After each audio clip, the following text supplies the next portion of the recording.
Bom dia, boa tarde, boa noite, pessoal. Estamos começando mais um vídeo aqui no nosso canal do YouTube do Dedicação Delta. Dicas aí para concurseiros de carreiras policiais. Hoje o tema, ele é especialmente cobrado em provas de delegado de polícia. Então, para quem presta provas para delegado, esse tema é muito importante. A gente vai entrar num aspecto mais doutrinário, mas gera uma discussão na doutrina em relação a um tema dentro das características do inquérito policial, que tenho certeza que se cair numa prova discursiva e oral, você vai conseguir argumentar sobre essa pequena divergência aí na doutrina e trazer os aspectos de cada uma delas. Bom, o tema de hoje é a bidirecionalidade do inquérito policial. Antes de ingressar no tema, trouxe uma breve introdução, porque são aspectos, dentro do conceito de inquérito policial e características do inquérito que a gente tem que ter bem massificado, pois são recorrentemente cobradas nas provas de delegado de polícia. Bom, o conceito aqui de inquérito policial trazido pelo Nutt no livro dele é que é um procedimento preparatório da ação penal de caráter administrativo conduzido pela polícia judiciária e voltado à colheita preliminar de provas para apurar a prática de uma infração penal e sua autoria. Bom, aquele conceito de inquérito policial bem básico e completo, né? Ali eu coloquei uma finalidade embaixo, porque ele tem relação com a nossa aula de hoje. Então, seu objetivo precípio. Então, quando o Nutt fala que é o objetivo precípio, não é o único. É servir de lastro a formação da convicção do representante do Ministério Público, mas também colher provas urgentes que podem desaparecer após o cometimento do crime. Então, esse conceito a gente já sabe, dos nossos estudos. O inquérito policial é instaurado pela Polícia Judiciária, caso da Polícia Civil nas infrações que ela competem, ou a Polícia Federal, e a autoridade policial, o delegado de polícia, vai presidir o inquérito policial com essa finalidade de colher elementos de autoria e materialidade da infração penal, e assim, principalmente o objetivo de subsidiar ali o legitimado à propositura da ação para que ele ingresse com essa ação e essa persecução penal contra aquele que é o suposto autor do delito.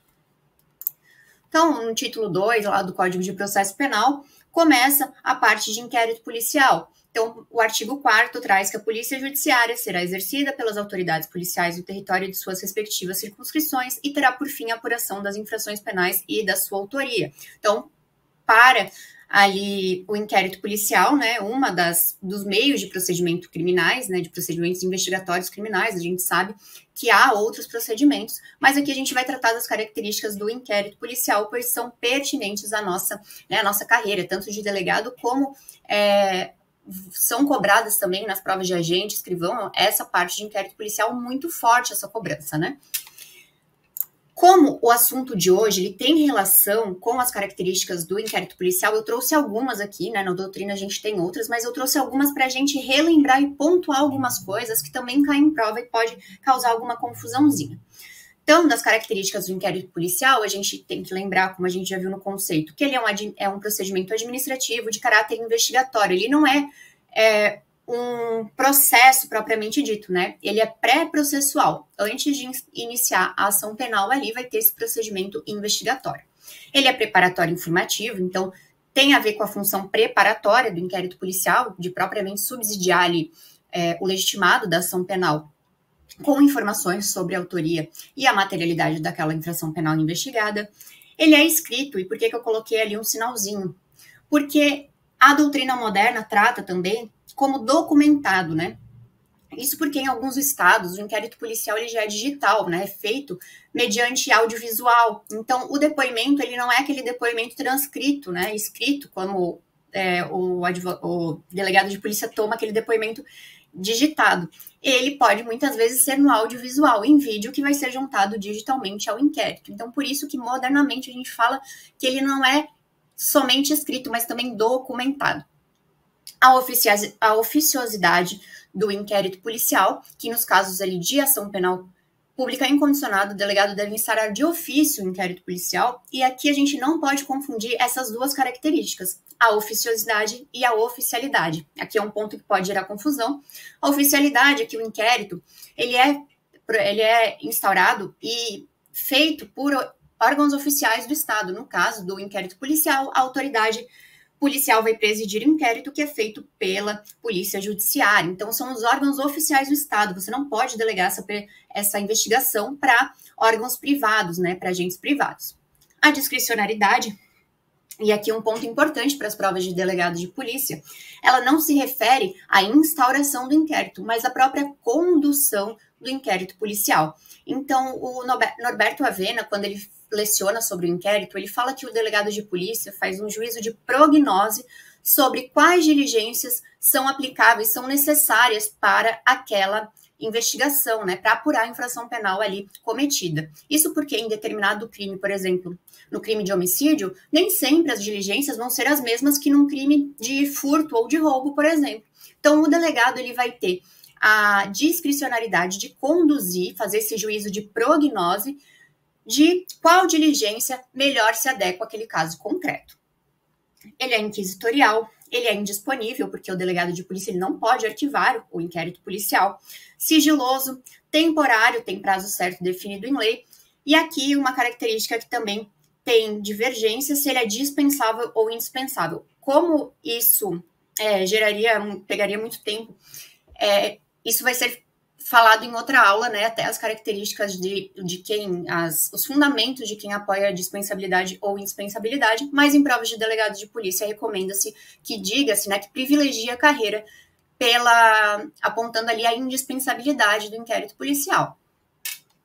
E aqui a característica que margeia a nossa aula de hoje, né, unidirecional ou bidirecional.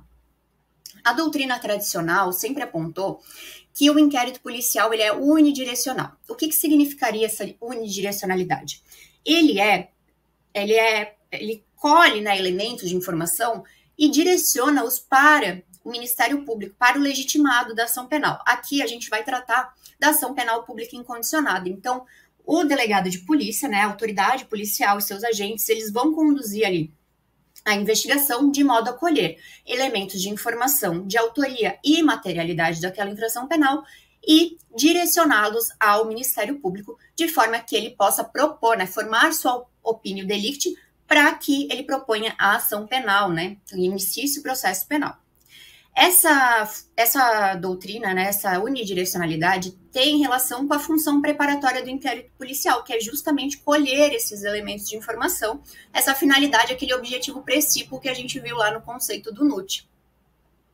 Só que esse conceito, essa característica de unidirecionalidade, ela esvazia, né, as outras funções do inquérito policial. O inquérito policial ele é muito mais que colher elementos de informação para subsidiar a ação penal, né? A gente tem que fazer uma leitura constitucional do direito processual penal e do instrumento do inquérito policial.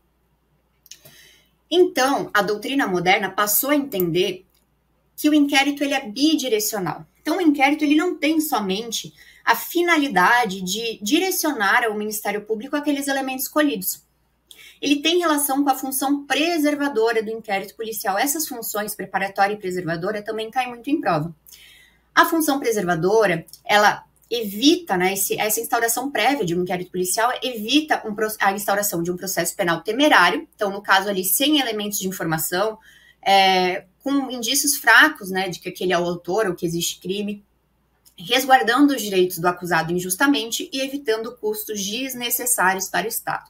Então, essa função preservatória começou a ser defendida muito forte pela doutrina moderna. Então, o inquérito policial ele não vai ter só aquela função preparatória, ele também vai ter a função preservadora, que se relaciona com a bidirecionalidade.